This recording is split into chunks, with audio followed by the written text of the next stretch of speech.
মিষ্টি মিডিয়া, হৃদয়ে সুখীপুর, চেতনায় বাংলাদেশ। লাইক দিন, শেয়ার করুন, সাবস্ক্রাইব করুন।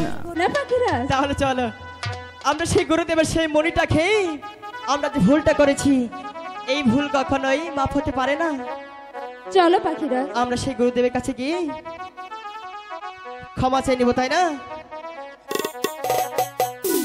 হাইরে চলো বনে ইহারি ডারে পাখি পাখি চলো যাই গুরুর কাছে।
সেই মণি পাখিনি পেটে ধারণ করতে পারলো না। পাখিরাজের কথা মতো পাখিনি যেখান থেকে খেয়েছিল মণি সেই জায়গায় রেখে দিল শিবের মণি।